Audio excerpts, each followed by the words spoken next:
안녕하세요. 주스입니다.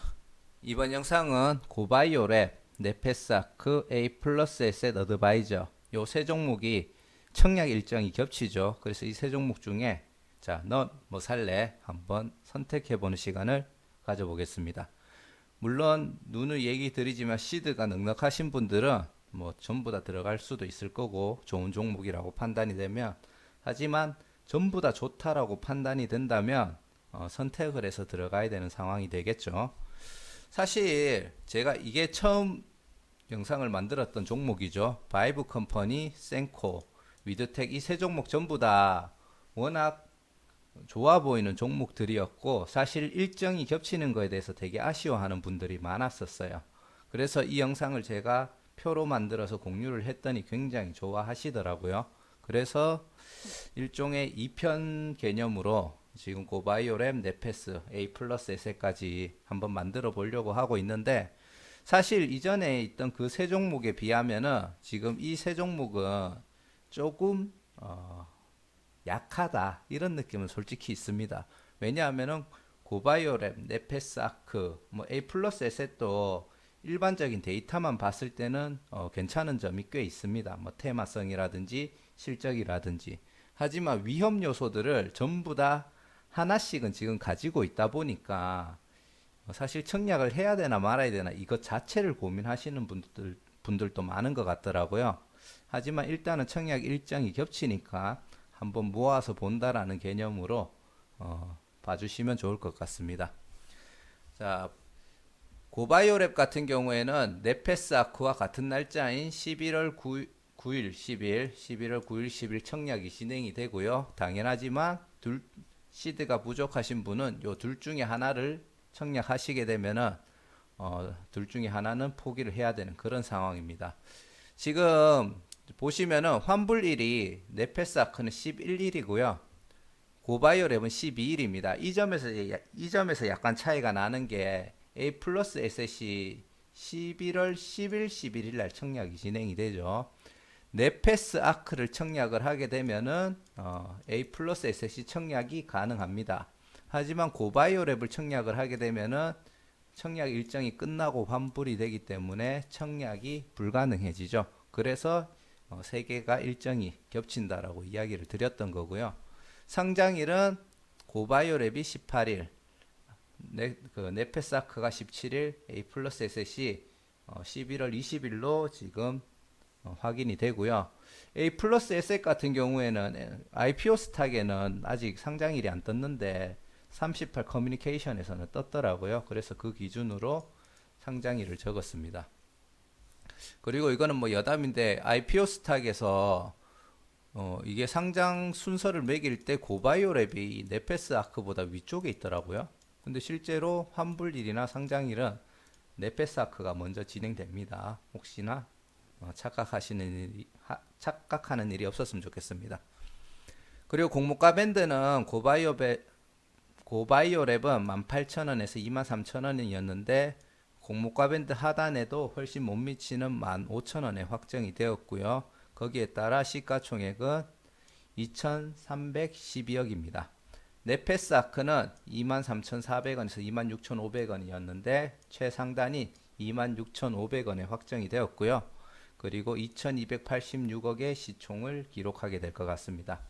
A 플러스 SS는 1,500원에서 12,300원인데 수요 예측 결과가 아직 발표가 안 됐습니다. 그래서 공모가가 현재 미정인 상태고, 공모가 밴드 하단 기준으로 시총이 결정될 경우에는 2,374억, 상단일 경우에는 2,781억의 시총을 기록을 하는데, 뭐 일단 소문이긴 하지만 사실 A 플러스 에셋 청약 경쟁률이 기관 경쟁률이 굉장히 낮다라는 소문이 있습니다. 뭐 10대 1밖에 안 된다 이런 얘기도 지금 나오고 있거든요. 그러면은 사실상 공모가 밴드 최하단 혹은 이것보다 더 낮은 수치를 기록할 수도 있지 않을까 추측을 하고 있는 중이고, 소문은 소문일 뿐이니까 아무튼 결과 나오는 건 한번 지켜봐야 될 것 같습니다.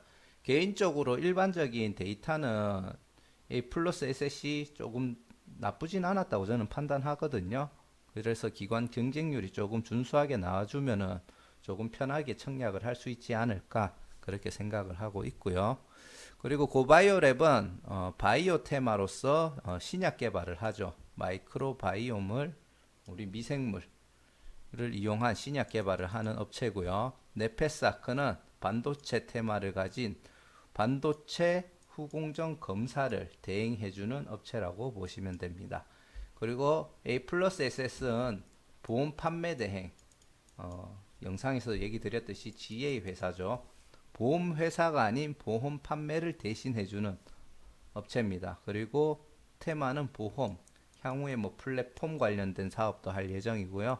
생산품은 당연히 보험 판매입니다. 자, 고바이오랩 최대 주주 지분이 36.37이고요. 보호예수 물량으로 나오는 게 1개월, 이게 개월수입니다. 2개월, 3개월, 6개월, 12개월, 24개월 이렇게 장기간에 걸쳐서 보호예수 물량이 풀립니다. 특히 1개월 차 때 나오는 물량이 16%로 굉장히 높은 수치를 기록하고 있고요. 그리고 2개월, 3개월 때도 약 5%, 5%씩 물량이 나옵니다. 상장일날 유통 물량은 약 27.59로 나름 나쁘지 않은 수치긴 하지만 1개월 차 때 나오는 물량, 그 후에 나오는 물량의 수가 생각보다 많기 때문에 향후에 그 주가가 요때쯤 1개월 차가 되는 시기에 이 물량이 나온다라는 부담감에 기존 주주들의 투매 물량이 조금 나올 수 있다. 그런 점을 조금 참고해야 될 것 같고요. 자, 네페스아크는 최대 주주 지분이 69.56%입니다. 이게 모회사인 네페스가 가지고 있는 물량이고요. 실제로 이 물량을 가지고 있는 네페스가 이 물량을 쉽게 처분하지는 않을 것 같아요. 그래서 어느 정도 네페스아크는 나중에도 품절주의 효과를 조금 기대할 수 있을 것 같다. 그런 생각이 들고 이 물량이 약 6개월 때 나오고요. 그리고 우리 사주로 들어가는 물량은 1년차 때 나오는데 고작 0.8% 밖에 되지 않습니다. 상장일 날 유통 가능한 물량도 69%고요. 물론 그 의무 보유 확약 물량이 어떻게 신청되느냐에 따라 이 물량이 또 줄 수도 있다라는 점 참고하시면 될 것 같습니다. A 플러스 에셋 어드바이저는 최대 주주 지분이 27.26%고요. 상장일날 유통 물량이 굉장히 높습니다. 3개월, 6개월, 12개월, 1년차 때 7%, 27%, 2% 정도의 물량이 나오는데 이미 상장일날 유통되는 물량이 이렇게 많다 보니까 사실은 너무 유통되는 물량이 많기 때문에 별로 의미가 없다. 그렇게 이해하시면 될 것 같고요. 추가 물량으로 나올 가능성이 있는 게 신주 인수권 그리고 전환 상환 우선주로 해가지고 고바이오랩은 26만 9,180주가 추가로 나올 수 있고요. 네페스아크는 전환 사채와 전환 상환 우선주로 해가지고 약 344만 주 정도가 나올 수 있습니다. 네페스가 전부 다 괜찮은데 이 물량이 지금 굉장히 부담스러워요. 이게 주식으로 전환돼서 나오면은 현재 지금 전체 상장되는 주식 수에서 거의 40% 정도에 육박하는 물량이 추가로 나오는 거거든요. 그러면은 역시나 기존에 보유하고 있던 주주들에게 큰 타격이 될 수 있겠죠. A 플러스 에셋은 그런 물량이 현재 없습니다. 고바이오랩은 기술 특례 상장하는 업체죠. 2018년도부터 해가지고 꾸준하게 단기 순이익을 적자를 기록하고 있는 중이고요. 사실 2023년인가 2년부터 해가지고는 2024년이었나? 아무튼 나중에 흑자로 해가지고 단기 순이익을 840억까지도 생각을 하고 있다고 하더라고요. 근데 이거는 계획일 뿐인 거니까 향후에 한번 어떻게 흘러가는지 지켜봐야 될 것 같고 그래도 지금 하려고 하는 그 신약 개발 쪽으로 해가지고 굉장히 큰 비전을 가지고 있기 때문에 좋은 결과를 기대해 볼 수도 있을 것 같습니다. 네페스아크는 꾸준하게 2018년도에 110억 그리고 2019년도에 65억 그리고 2020년도 전반기 때 9억 정도의 단기 순이익을 기록했습니다. 이게 조금 이상한 게 IPO 스탁 재무 정보로 보면은 이때 단기 순이익이 44억 정도밖에 안 되는데 그 기업 설명회 영상에서 보여주는 그 자료에서 봤을 때 65억으로 표기가 되어 있더라고요. 그래서 그게 조금 조금 차이점이 있었던 거고, 그리고 이 단기 순이익이 단순하게 이렇게 낮은 게 아니라 전환사채랑 뭐 전환상환 우선주 요 개념은 제가 영상에서도 말씀드렸지만 100% 이해를 지금 못하고 있기는 한데, 그게 이렇게 평가를 했을 때 단기 순이익에 영향을 미쳐서 실제로는 이것보다 훨씬 좋은 단기 순이익을 기록할 수 있는 상황이고, 상장 이후에 그 문제가 해소가 될 거라고 합니다. 그래서 내년에는 단기 순이익이 훨씬 더 좋아질 수 있다. 그런 기대감을 조금 가져보셔도 될 것 같습니다. 그리고 A 플러스 SS는 85억, 18년도에 85억, 2019년도에 154억, 그리고 2020년도 전반기 때는 99억의 단기 순이익을 기록하고 있고, 뭐 곱하기 2하면 한 200억 정도까지는 기록할 수 있지 않을까, 그런 기대감이 있고요. 자, 고바이오랩 같은 경우에는 지금 요게 단점이죠. 기관 경쟁률이 64대 1밖에 나오지 않고 의무 보유 확약이 굉장히 1%채 되지 않는 물량이 수요 예측 때 발표가 됐다. 실제 결과는 조금 다를 수가 있겠죠. 그리고 네페스아크도 707대 1, 최근에 공모주 분위기에 비하면 조금 약한 느낌이 없지 않아 있습니다.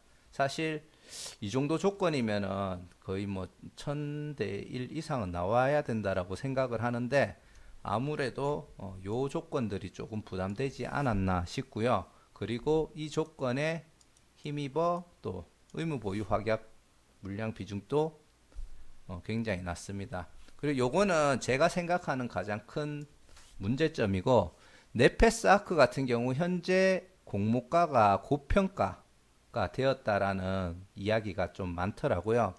보통 공모가를 선정할 때 유사 업종 PER의 평균을 내서 내는 방법이 있고 EV EBITDA를 이용해서 내는 방법이 있는데, 제가 아직 EV EBITDA에 대한 개념이 정확하진 않아요. 근데 EV EBITDA 같은 경우에 자기들의 가치보다 조금 더 고평가를 받기 위해서 그 방법을 쓰는 업체들이 많다고 하더라고요. 근데 네페스아크도 그 방식으로 현재 공모가를 산정을 했고, 그 가격이 그래서 비싸다, 고평가라는 얘기도 있습니다. 하지만 제가 받는 관점에서는 그렇게 고평가는 아니라고 생각을 하고요.